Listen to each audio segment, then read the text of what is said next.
दोस्तों 2022 में सावन का महीना कब है और कितने सोमवार पड़ेंगे, सावन की समाप्ति कब है तथा रक्षाबंधन कब है और व्रत का पालन कैसे करें, व्रत में कौन सी चीजें नहीं खानी चाहिए, जानिए सब कुछ इस वीडियो में।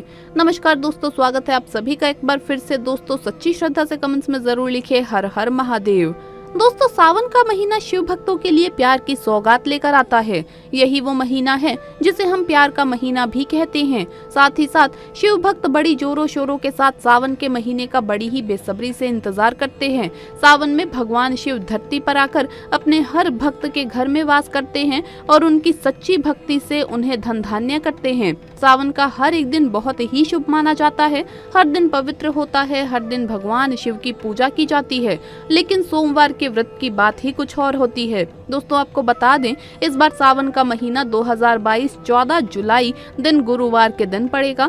सावन की समाप्ति होगी 12 अगस्त के दिन और सावन समाप्त होने से ठीक एक दिन पहले 11 अगस्त यानी गुरुवार के दिन रक्षाबंधन का त्योहार मनाया जाएगा।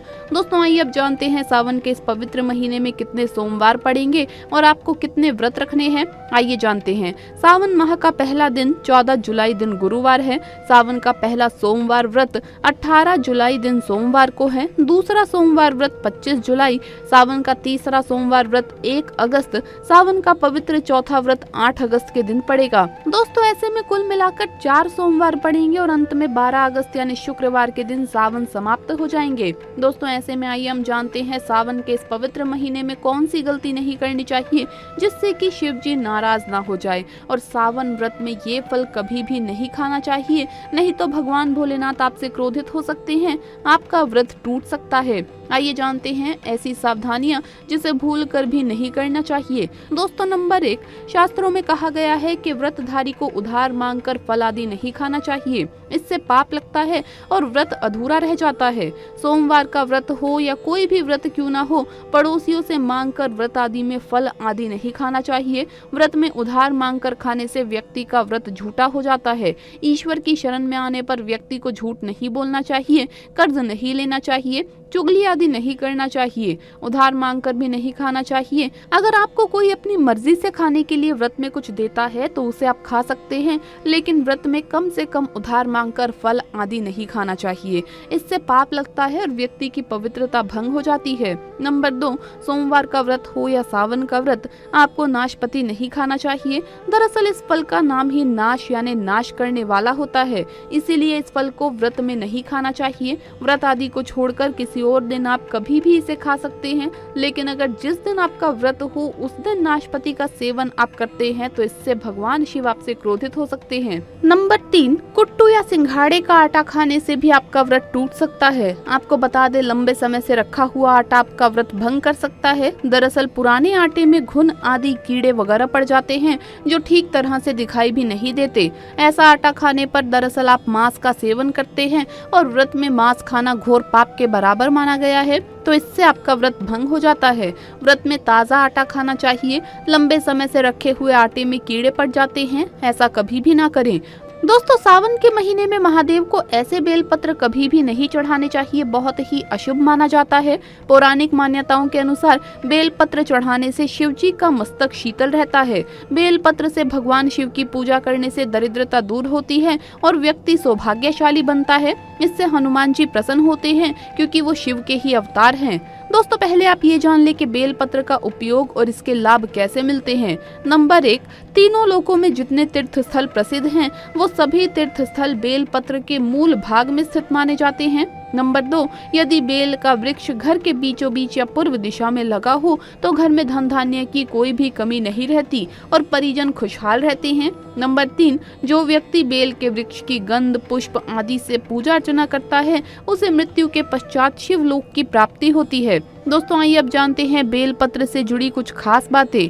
चतुर्थी, अष्टमी, नवमी, चतुर्दशी और अमावस्या तिथियों को और सोमवार को बेलपत्र नहीं तोड़ना चाहिए। पूजा से एक दिन पूर्व ही बेलपत्र तोड़कर रख लें। दोस्तों आपको बता दें, बेलपत्र कभी भी अशुद्ध नहीं होता। यदि आपको पूजा के लिए नया बेलपत्र नहीं मिल रहा है तो आप किसी दूसरे के चढ़ाए हुए बेलपत्र को स्वच्छ जल से धोकर भगवान शिव को अर्पित कर सकते हैं। दोस्तों बेलपत्र में 3 पत्तियां होनी चाहिए। कटी फटी पत्तियों का बेल बेलपत्र भगवान शिव को अर्पित गलती से भी ना करें। कटी फटी पत्तियों को अर्पित करने से शिव का अपमान माना जाता है और बेलपत्र का भी, इसीलिए बेलपत्र की पत्तियां एकदम साफ होनी चाहिए। दोस्तों, सावन के इस पवित्र महीने में अगर आपको ये 5 संकेत मिल जाए तो इससे ये पता चलता है कि महादेव आपकी भक्ति से बहुत प्रसन्न है और आपको धनी होने से कोई भी नहीं रोक सकता। तो चलिए जानते हैं। नंबर 1, बैल का दरवाजे पर आना। नंदी महाराज भगवान भोलेनाथ के वाहन है। नंदी को भगवान शिव का द्वारपाल भी कहा गया है।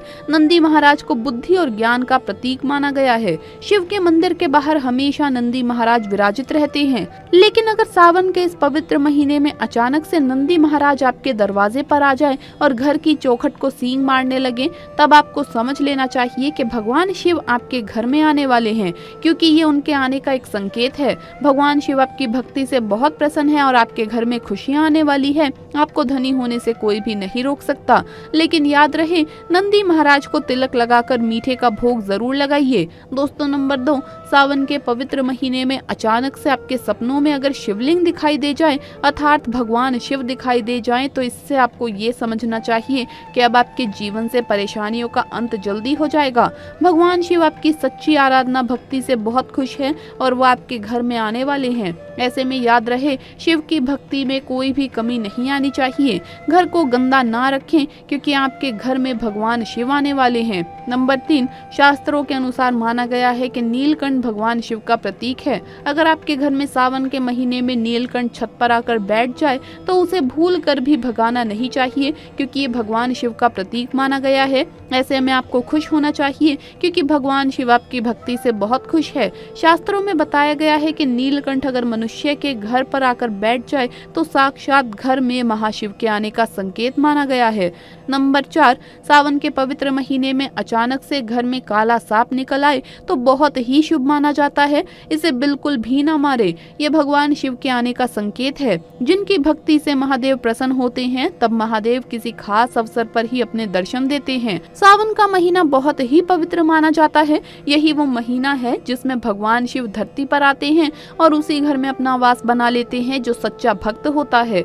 सपने में किसी मंदिर में नाग नागिन का जोड़ा देखना बहुत ही ज्यादा शुभ माना गया है। ये घर में शिव जी के आने का संकेत है। अब आपको खुश हो जाना चाहिए। नंबर 5, सावन के शुभ अवसर पर सोमवार के दिन डमरू की आवाज, घंटियों की आवाज सुनाई दे जाए तो ये अत्यंत शुभ माना गया है। इसका अर्थ ये है कि भगवान भोलेनाथ आपसे प्रसन्न है और जल्दी आपके घर और जीवन में प्रवेश करने वाले हैं, जिससे आपका आर्थिक संकट दूर होकर जीवन में सुख समृद्धि आने वाली है। महादेव आपसे बहुत प्रसन्न है। दोस्तों, महादेव की कृपा पाने के लिए एक बार महादेव के भक्त जयकारा जरूर लगाइए। हर हर महादेव, ओम नमः शिवाय।